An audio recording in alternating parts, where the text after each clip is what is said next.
Epstein फाईलमध्ये अमेरिकेचे राष्ट्राध्यक्ष डोनाल्ड ट्रम्प यांचं नाव आलं. त्यांचे अनेक फोटोज व्हिडिओज व्हायरल झाले. जगभरामध्ये यावरती टीका होऊ लागली, चर्चा होऊ लागली.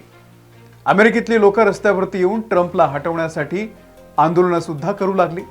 आणि त्याच दरम्यान एक दिवस अचानक इराणवरती इस्रायल आणि अमेरिका हल्ला करतात. या सगळ्या गोष्टी एकमेकांची लिंक असाव्यात असा संशय व्यक्त केला जातोय. डोनाल्ड ट्रम्प एप्स्टीन फाईलमधले त्यांचे काळे कारनामे लपवण्यासाठी, जगाचं यापासून लक्ष हटवण्यासाठी तिसरं महायुद्ध घडवतायत अशी शंका व्यक्त केली जाते.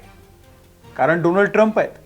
एप्स्टीन फाईलमधल्या अत्यंत घृणास्पद गोष्टी करूनही जो व्यक्ती अगदी उघड माथानं वावरतो त्याच्यासाठी इराणवरती हल्ला करणं अगदी सोपं आहे. आणि हे काम अमेरिकेला स्वतःला करण्याची गरज नाही, इस्रायल त्यासाठी पुरेसा आहे. त्यामुळे ट्रम्प यांना फार मेहनतही घ्यावी लागली नाही, पण त्यामुळे जगामध्ये हाहाकार माजलाय. ट्रम्प हे सगळं मुद्दाम करतायत आणि त्यांच्यावरती जे आरोप होत आहेत त्यापासून लक्ष हटवण्यासाठी हा त्यांचा सगळा अट्टहास सुरू आहे असं वाटण्यामागची काही कारणं आहेत. एक एक करून मी तुम्हाला ही सगळी कारणं सांगणार आहे. व्हिडिओ शेवटपर्यंत बघा. कसा एक माणूस स्वतःचा इगो शमवण्यासाठी जगाला वेठीस धरतोय. नमस्कार, मी अमोल किन्होळकर. आपण पाहत आहात महाराष्ट्र टाइम्स ऑनलाईन. पहिली गोष्ट, ही लढाई इस्रायल आणि इराणची आहे. अमेरिकेचं डोनाल्ड ट्रम्प यांचं यामध्ये काय देणं घेणं आहे? पहिला प्रश्न. अमेरिकेतली लोक आज हा प्रश्न सातत्यानं विचारतायत, कारण यात अमेरिकन माणूसही भरडला जातोय. डोनाल्ड ट्रम्पला एवढी कशाची भीती आहे की ते आज डॉलर आणि जगाच्या अर्थव्यवस्थेचा बळी देत आहेत? अमेरिकेच्या राष्ट्राध्यक्षपदावरती दुसऱ्यांदा डोनाल्ड ट्रम्प बसले आणि एप्स्टीन फाईल उघडण्याची मागणी होत होती.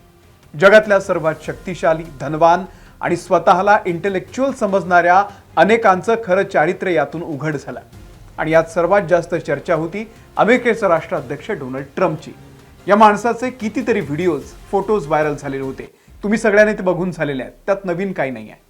जगातल्या राजकीय विश्लेषकांचं असं म्हणणं आहे की यामुळे ट्रम्पची खुर्ची जाऊ शकते आणि ते थेट जेलमध्ये जातील. कोर्टातही हे सगळं प्रकरण पोहोचलेलं होतं, पण जसजशी कोर्टाची तारीख जवळ येऊ लागली तसतसं इराणवरती अमेरिका आणि इस्रायल हल्ला करणार अशी ही चर्चा जोर धरू लागली. आणि एक दिवस अचानक बातमी आली की अमेरिका आणि इस्रायलनं इराणवरती हल्ला केलाय. का केला? इराण तर यांच्या वाटेला गेलाच नव्हता, मग हल्ला कशासाठी? प्रश्न पडणारच आहे. हा योगायोग नव्हता की एकीकडे लोक ट्रम्पच्या घराबाहेर, त्याच्या ऑफिस बाहेर आंदोलनं करतायत, ट्रम्पची जगभरामध्ये छीथू होतीये, आणि अचानक इराणला कशाला मध्ये आणलं? यामागचं लॉजिक काय? जी कारणं ट्रम्प देत आहेत की इराणला आम्हाला न्यूक्लिअर पॉवर बनवू द्यायचं नाहीये, बॅलिस्टिक मिसाईल्स बनवू द्यायचे नाहीयेत, तिथल्या महिलांवरती अन्याय होतोय, ही सगळी कारणं फोल आहेत, खोटी आहेत. हे मी तुम्हाला पुढे सांगतोच. पण त्याआधी अनेकांचं म्हणणं असं आहे की हा संघर्ष डोनाल्ड ट्रम्प नावाच्या एका माणसाला जेलमध्ये जाण्यापासून वाचवण्यासाठी सुरू झालाय. 2026 हे वर्ष सुरू झाल्या या संघर्षाची बीजं रोवली गेली. एप्स्टीन फाईलमधले फोटोज, व्हिडिओज रिलीज होऊ लागले आणि त्यासोबतच इराणवरच्या हल्ल्याची तयारी होऊ लागली.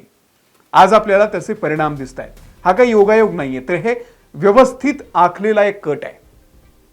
सगळ्या जगामध्ये आज फक्त युद्धाच्या बातम्या आहेत. आता तर त्याची झळ जगाला पोहोचायला लागलेली आहे. त्यात एप्स्टीन मधल्या त्या कोवळ्या मुलींचा आवाज आता कोण ऐकणार आहे? ट्रम्पनं सगळ्यांना कामाला लावलंय. कोणाला पेट्रोल पंपाच्या रांगेत उभं केलंय, कोणाला गॅस सिलेंडरच्या लाईनमध्ये उभं केलंय. लाखो शेतकऱ्यांचा माल पोर्टवरती सडतोय. आपण गॅसवरती किती शिजवायचं या चिंतेत आहोत. आपल्याला एप्स्टीन फाईलमधलं काय देणं घेणं उरलेलं आहे मला सांगा? ट्रम्प यासाठीच तर हे सगळं करत होते. अमेरिकेचे नागरिक तर थेट आरोप करतायत की ज्या इराणचा काहीही संबंध नाहीये, अमेरिकेशी थेट वैर नाहीये, इस्रायल आणि इराणचा हा संघर्ष आहे, त्यात तुम्ही का पडताय आणि आमचं जगणं का मुश्किल करून ठेवलंय? इथे पुन्हा एक वेगळीच थिअरी मांडली जाते. FBI जुन्या रिपोर्टनुसार जेफ्री एप्स्टीनचा संबंध इस्रायलची गुप्तचर संघटना मोसादशी जोडला जातोय. जेफ्री एप्स्टीन हा मोसादचा एजंट होता असंही सांगितलं जातंय. जगातल्या सगळ्याच शक्तिशाली लोकांना, पॉवरफुल माणसांना आपल्या जाळ्यामध्ये ओढायचं आणि त्यांचा फायदा करून घ्यायचा. कदाचित डोनाल्ड ट्रम्प यांच्या संदर्भातही असाच विवादास्पद डाटा इस्रायलकडे असावा? ट्रम्पच्या रिमोटचं बटन नेतन्याहू यांच्याकडे आहे का? आणि ट्रम्प या सगळ्यात स्वतःला वाचवण्यासाठी जगाच्या अर्थव्यवस्थेला बत्ती लावायचं काम करतायत का?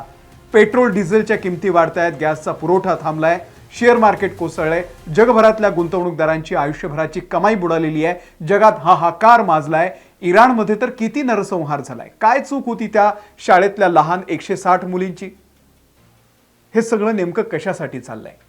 तेहरानमध्ये धुराचे काळे ढग इतके आहेत की तिथे आता केमिकलचा विषारी पाऊस पडतोय. इराण गॅस चेंबर बनलाय. कशासाठी? फक्त अमेरिकेचे राष्ट्राध्यक्ष डोनाल्ड ट्रम्प यांचा इगो सॅटिस्फाय करण्यासाठी. ट्रम्प यांच्यासाठी आंतरराष्ट्रीय नियम सुद्धा नाहीये.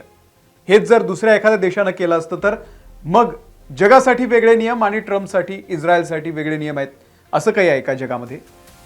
आता ट्रम्प जे वारंवार ट्विटरवरती येऊन व्हिडिओ टाकून दावा करतायत की इराणमधली ही धर्मांध सत्ता आम्हाला उलथवून टाकायची आहे, तिथे मानवी हक्कांचं उल्लंघन होत आहे, महिलांना स्वातंत्र्य नाहीये, बुरका हिजाबमध्ये त्यांना गुंडाळलं जात आहे. हे कोण सांगतंय? डोनाल्ड ट्रम्प, जे एप्स्टीन फाईलमध्ये लहान लहान मुलींसोबत काय करतायत हे सगळं जग बघताय. मुळात त्या देशातल्या महिलांना स्वातंत्र्य नाही तर त्या बघून घेतील. तुम्ही कशाला जगाचे कैवारी बनताय? आणि यात त्या 160 लहान मुलींचं काय? त्यांनी काय केलं होतं? तर ट्रम्प यांचे हे सगळे जे दावे आहेत ना ते अतिशय खोटे आहेत. दुसरे ट्रम्प म्हणतायत की आम्हाला इराणला न्यूक्लिअर पॉवर बनवू द्यायचं नाहीये, त्यांना बॅलिस्टिक मिसाईल्स बनवू द्यायचे नाहीयेत.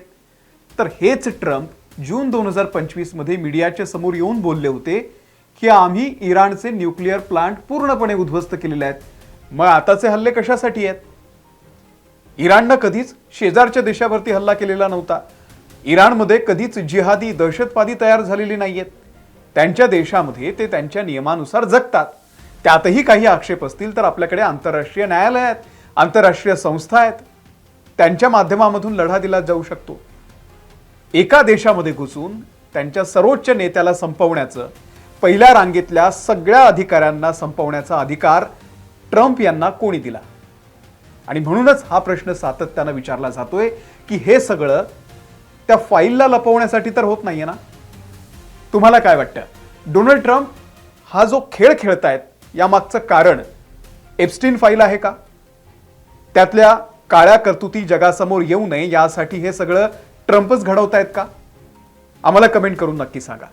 या व्हिडिओमध्ये इथेच थांबतोय. आमच्या महाराष्ट्र टाइम्सच्या यूट्यूब चॅनलला तुम्ही सबस्क्राईब केलेलं नसेल, सबस्क्राईब करा. फेसबुकवरती, इन्स्टावरती सुद्धा आहोत, तिथेही आम्हाला फॉलो करा. धन्यवाद.